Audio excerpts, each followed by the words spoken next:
आखिर कौन है निधि तिवारी, जिन्हें पीएम मोदी का निजी सचिव बनाया गया है? इन्हें आप लोग अपनी स्क्रीन पर भी देख रहे होंगे।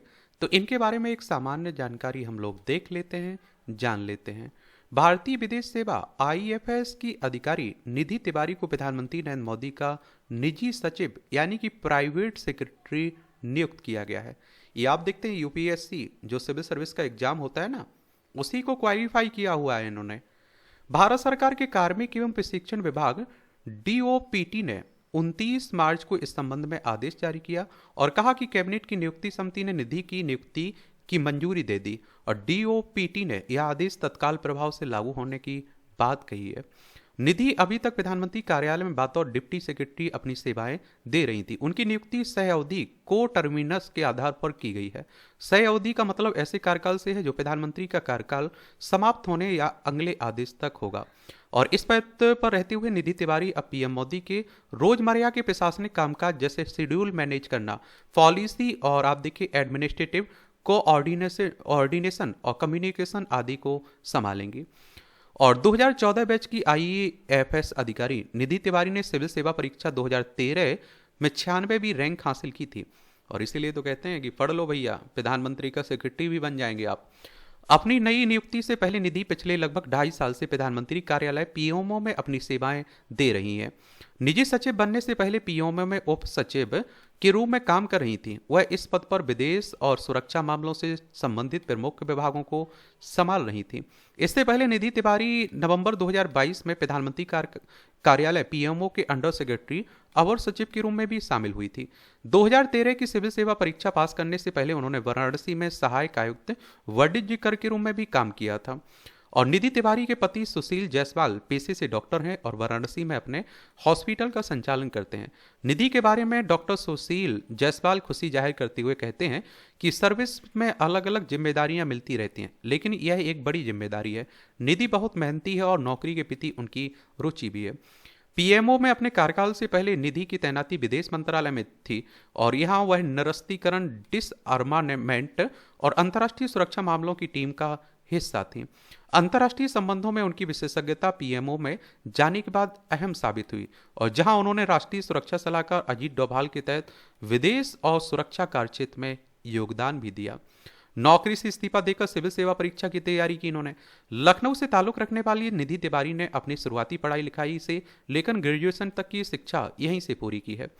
ग्रेजुएशन उन्होंने बीएससी बायोलॉजी विषय में किया और पोस्ट ग्रेजुएशन के लिए बनारस हिंदू यूनिवर्सिटी का रुख किया और साल 2006 में उन्होंने बीएचयू में से बायोकेमिस्ट्री की पढ़ाई पूरी की और गोल्ड मेडल हासिल किया। इसके बाद निधि का चयन भाभा परमाणु अनुसंधान केंद्र में बतौर वैज्ञानिक हुआ। साल 2008 में उन्होंने यहां से इस्तीफा दे दिया और सिविल सेवा की परीक्षा की तैयारी शुरू की। और सिविल सेवा का जो एग्जाम होता है ना, कौन करवाता है? संघ लोक सेवा आयोग करवाता है। इसमें आप देखते हैं आईएएस आईपीएस बन सकते हैं, आईएफएस आप बन सकते हैं। और ये 3 चरणों में होता है, प्रीलिम्स, मुख्य परीक्षा और इंटरव्यू। अगर आपकी उम्र 21 साल हो चुकी है, आपके पास एक डिग्री है, तो आप भी इसकी तैयारी कर सकते हैं, फॉर्म डाल सकते हैं। डॉक्टर सुशील जायसवाल बताते हैं कि वैज्ञानिक की नौकरी से इस्तीफा देने के बाद उनका 2 बार चयन 2008-2009 में पीसीएस यूपी की सिविल सेवा परीक्षा में हुआ। 2008 में बेसिक शिक्षा अधिकारी बनी। 2009 में के पीसीएस में उनका चयन असिस्टेंट कमिश्नर सेल्स टैक्स के पद पर हुआ। 2013 की सिविल सेवा परीक्षा से पहले निधि तिवारी ने 2012 की भी सिविल सेवा परीक्षा पास की थी, लेकिन तब उनका नाम वेटिंग लिस्ट में था। और इस दौरान उन्होंने वाराणसी में असिस्टेंट कमिश्नर सेल टैक्स की नौकरी जारी रखी। फिर 2014 में उनका चयन 96 रैंक के साथ सिविल सेवा परीक्षा 2013 में हो गया। और देखिए उत्तर प्रदेश को जान लीजिए। ये लखनऊ इसकी राजधानी, अंतर्राष्ट्रीय सीमा नेपाल से लगती। राज्यों में बिहार, झारखंड, छत्तीसगढ़, मध्य प्रदेश, राजस्थान, हरियाणा, हिमाचल प्रदेश, उत्तराखंड और दिल्ली से लगती है। विधानसभा में 403 सीटें हैं, विधान परिषद में 100 सीटें हैं, राज्यसभा में 31 सीटें हैं, लोकसभा में 80 सीटें आपको देखने को मिल जाएंगी।